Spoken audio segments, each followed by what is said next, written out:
So, ihr Lieben, wir fangen jetzt an mit was ganz Besonderem. Wir haben an unserem YouTube-Kanal für euch getüftelt und die erste Folge findet in der Slowakei bei Vladimir Magula statt, der einige der besten Blaufränkisch erzeugt, die uns bekannt sind. Wir haben natürlich keine Kosten und Mühen gescheut, um Amateurvideos für euch zu machen. Wir sind mit dem ersten Video ganz zufrieden, deshalb abonniert mich, schaut euch das an und habt viel Spaß damit. So, welcome to Teufelstal. But why they named it Teufelstal? Here you can feel like the ancient world, the old and very rough and dangerous world, whereas the Rosenthal is kind of more cozy and gentle. But this was always, there was like a raw power in this place. So cheers, welcome. Cheers. Okay, tell me a little bit about the region. This village is called Sucha nad Parnou, and the name, actually Parna, is the name of the river that is flowing down in that valley. The old name of the village was German and it was Dürmbach. Sucha means the same thing, it's dry. The reason for that name is it doesn't rain here much. I don't remember if we ever had as much rain here since we started winemaking as winter and spring. So you see everything is like beautifully lush green. Everything is growing as crazy. We are part of the small Carpathian Mountains area, which starts in Bratislava, about 40 kilometers almost precisely west, a little bit to the southwest. And it's the largest winemaking area in Slovakia. Although we are part of it, we are not a typical representative, both in terms of soil and in terms of climate. Most of the vineyards is on the mountain slopes, about 5 kilometers this way. It's like all the well-known villages with hundreds of hectares of vineyards. And there the soils are mostly granites. Sometimes, you have this rock used to be to make tables for writing, this dark type of rock. There's a lot of caves in the mountains, a lot of calcareous structures too. There's quite relatively a lot of rain compared to us. So our rainfall on average is a little less than 500 millimeters per year. Okay. And it's around the double on the mountain slopes. So we are in kind of a rain shadow. I see the rain everywhere in all the villages that I can see from him, even on the Trnava side, on the flatlands. Yeah. But here it just goes around. That's why the name of the place is the dry place. Also the soil is different. Instead of the granites and that type of things that is on the slopes, we here have mainly loess. Here on this place, there is a well. The first water is in 25 meters on the ground. It's absolutely not enough. When we moved here, we built another well that went 60 meters deep over there. It still wasn't enough. So then we made a third well, which is like the artesian 150 meters, and that's fine. The water is really scarce here, and this is a rare site actually. And this little paradise is all yours, like with the fruit trees? Not everything. The tree orchards right here, that's about 100 chestnut trees, that's ours. Yeah. This is actually what we started with. Later in this area, we are actually, we are saying that we are continuing what my great-grandfather started. And he used to have a vineyard right over there. You see the big vineyard, so the first 1/3 approximately is our Blaufränkisch vineyard. Okay. So that was the plot that also was given to our family after the restitution. It was nationalized by the communists in 1950s, and after the revolution in 1989 we started to kind of restitutions, and it was like an organized process of returning the land that was nationalized 50 years ago, 40 years ago to their original owners or their children. Okay. And in such way the land came back to our family. My grandparents, they had 3 sons. Only my father, as a mechanical engineer and a scientist during his entire career, was interested in agriculture. Okay. So basically, when he got back that piece of land from my grandma, he called kind of a family council in 2005, suggested that we make a vineyard and we would make a wine from that. I was 25, freshly engaged with my wife. I had no idea about what it means, but I just, I liked the idea. So really, all of it. Yeah, but we liked the idea. Not, I never thought about the work or anything. We just like, we would have our own vineyard. That's cool. So basically, that's how we gotten into it in the modern history of our family. Yeah. And we planted the vineyard in 2007. So there was no wines on this land? No, it was destroyed in 1970s. So it needed to be replanted. Most of the vineyards in this village, actually, historically, there has been more than 200 hectares. Okay. But its peak was falling apart slowly. Some part during communism, a large part even after the fall of communism, like around the 2005 when the renaissance of wine in this village started. And So that means right now we come in the age of the wines where it get really interesting, huh? yeah, like the Blaufränkisch you can see in the last vintages is, I would say, more or less from the 2015. So when the even that is not correct. I mean, we had the first proper vintage was 2011. It was fucking amazing. It was like everybody. We came to the Slovakian wine scene as complete nobodies. Nobody knew us. We had no background, nothing. And suddenly I had this Blaufränkisch, and it was the most awesome Blaufränkisch that year anybody had. It had won all the competitions, the gold medals, the champions of the red wines, gold on the Concours Mondial de Bruxelles. So like in the big commercial world, this was an awesome wine. And it was from 4-year-old vineyard at that time. Basically, it's the wine that really made us, that brought us many customers and put us on the map with the wine. And it's great because Blaufränkisch is what I want to be known for. So it was a good start. But how long is Blaufränkisch already here in the area? Ever since there is Blaufränkisch. Blaufränkisch was formally certified in the second half of the 19th century, I think 1860 something or even later maybe. This was still the Habsburg monarchy, the Austria-Hungary. The large companies, they were usually owned by the aristocrats of the monarchy, like in Bratislava it was Paluďaj, here it was many of Palfi or Fugger. Even the most famous guy here in this era was Ferdinand Fussmann. He was a Jewish guy, so he had like the most successful, huge wine business. And we are going to visit the vineyard. We are going to replant one of his former vineyards too. Today, which was supposed to have been amazing. So these people, it was not localized to Slovakia. There was nothing like Slovakia. So they had interest and businesses in different parts of the monarchy. And the grape varieties were quite similar.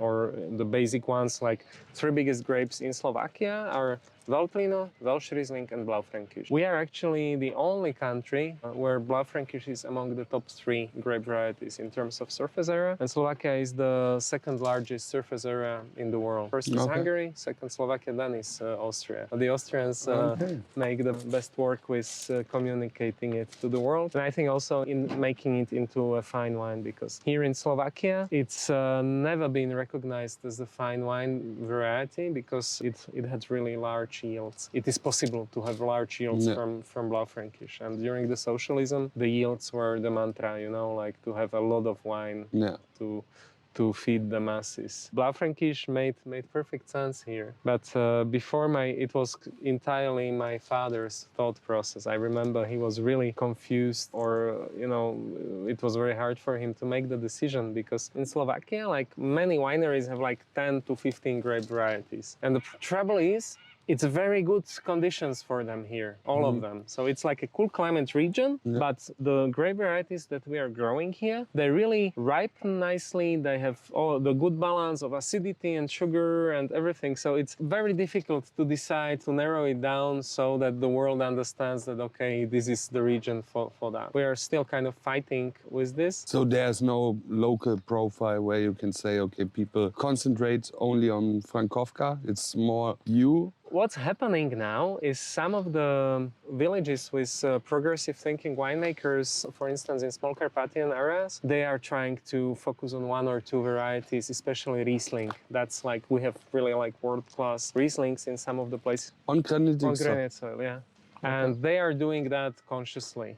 At the same time, it's curious because we have the world's oldest appellation in Slovakia. The majority is, of course, in Hungary, but in the former kingdom. It was one Tokaj, both on the both sides of the borders, and that was the first formally defined appellation. The Bordeaux says they were the first. I think they're like a few years, and everybody is showing proofs like who was first. But it's okay to say Tokaj was the first appellation, where you have just Furmint, Lipovina, the Muscatel, the Gelbe Muscatel, and Zeta, like 4 grapes, and that's it. That's the Tokaj. So we have like historic experience with this narrow definition. Somehow it was just Tokaj, nothing else. But Tokaj reached until here? No. It's in the far east of Slovakia.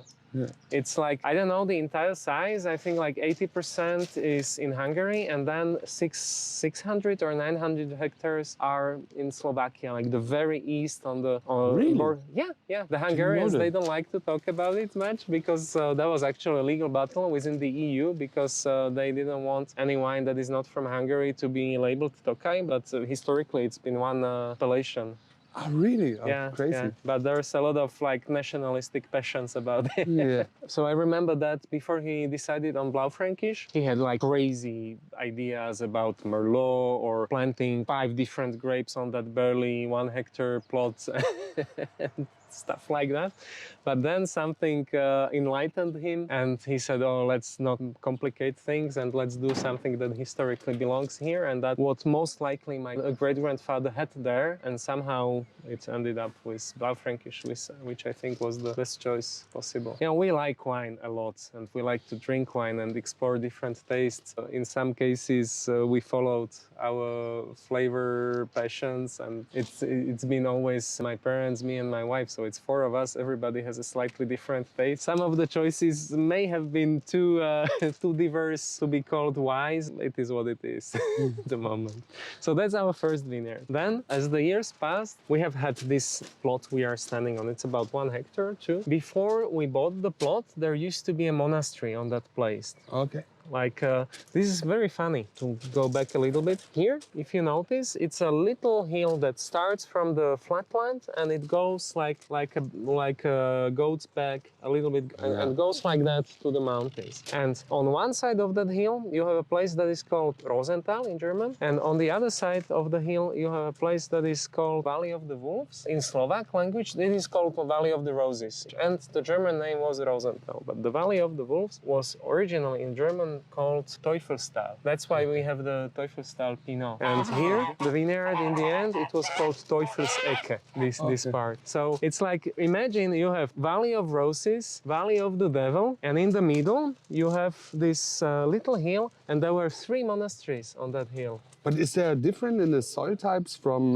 Teufelseck and Frankovka? Not really. That one is quite similar, but with the other place I was talking about on the other side of the village, that's more sandy soil. But this, we had geological research done on the soil samples, and the guy said that it's pretty much the same. So it's loose, but it's not totally typical loose. There are some small stones. There's like a good vertical permeability. So. Okay. It's good actually for the roots go deep, and also to get the water from the depth when it's needed. And the water never stays on the top. There is good leading away.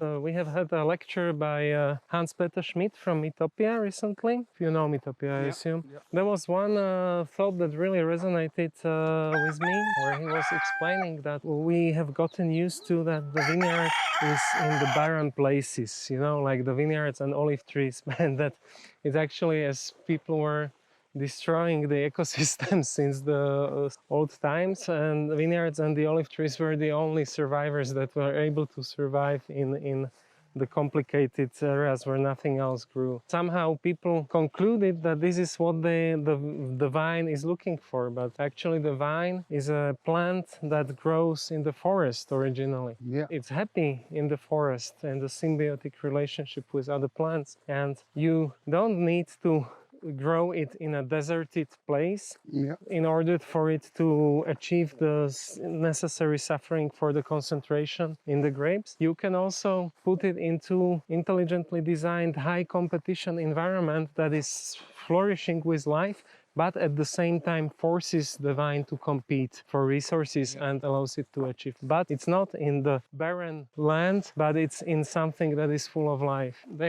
If you find a good solution, they will bring you to a better overall quality level. Life in the soil becomes increasingly interesting topic for me. Many times I look beyond the winemaking, and that's why we also have the farm, and I brought the cow in and everything, because I would really like to kind of restore the health of the soil generally, and to help to do it in the broader context than just the winery. And based on my recent findings, I mean, not that I would find it but for myself, of the existing research, it actually seems there is always sufficient amount of nutrition in the soil. It's really a very absurd idea to think that you need to bring any given amount of any compound to the soil. What is not sufficient and what is suffering and what's not working really well is microbiology. Because in order to have the possibility to extract the nutrients from the soil needs to have sufficiently loose structure, population of diverse microorganisms, mainly bacteria and fungi, that are attached to the soil aggregates and can exist in this aerated soil. But it's not aerated that you take the till and go there and just open it up, because with that you destroy the life. And if you do that, in the short term, it releases the nutrients that are in the soil. However, at the same time, it destroys the structure that allows the symbiotic relationships. So increasingly, I have the impression that the focus of farming, actually, when you're talking about the soil, is that you are not farming any particular plants, or you are not farming any particular compounds or anything like that. You are basically farming microorganisms, and they take care of everything else. Yeah. The issue is opening the topsoil. I have no good answer for one thing. It's the water. If you have correct cover crops, it's fine, because the water can go in. If you have the grass there, it becomes tricky, because it doesn't. Takes so much water. Takes very much. That takes a lot of water in, and at the same time makes it very hard for the water to go inside the soil. So if I did have a good solution, then we would already not be doing that. But it appears the good solution is a smart choice of cover crops. I think it's the main challenge and main thing of focus that we should look at as farmers. How to work with the soil and how to get it into the balance. So you have chickens? Yeah, rabbits, geese, bees, horses, and the cow with the baby, with the calf. And 4 dogs, 3 cats, and 2 axolotls. One of the other ones, he's like retired already, so he's just here to rest until he's done. He doesn't have the front teeth anymore. You see the tongue sticking out because he has no teeth to lean against, so the tongue is just hanging out of the mouth. My God. It looks so stupid. How old is he? Something over 20. I don't remember exactly. So the aim is to get something like a permaculture? In a way, yeah. It's different influences. So my mom, she reads a lot about permaculture, and many of the things are formed by that. I'm also having the idea of the farm organism as defined in biodynamic. In 2010, I first, I felt intuitively pulled towards organic agriculture. It was before we discovered the natural wine still. But my dad was a bit reluctant because he knew all the things, and he had to learn to do the vineyard management very quickly, because wine grower who had rented the vineyards just canceled the contract in the middle of the winter, and we had to start to take care for 6 hectares. Oh my God. 4, sorry. But still, we were not ready for that at all. And then I sent my dad to a conference about organic agriculture. He came back, and more or less, I don't know if that day but within weeks, he said, okay, we are switching to organic, and he did it immediately. Then I said, let's move to the biodynamic. He always supported me in that.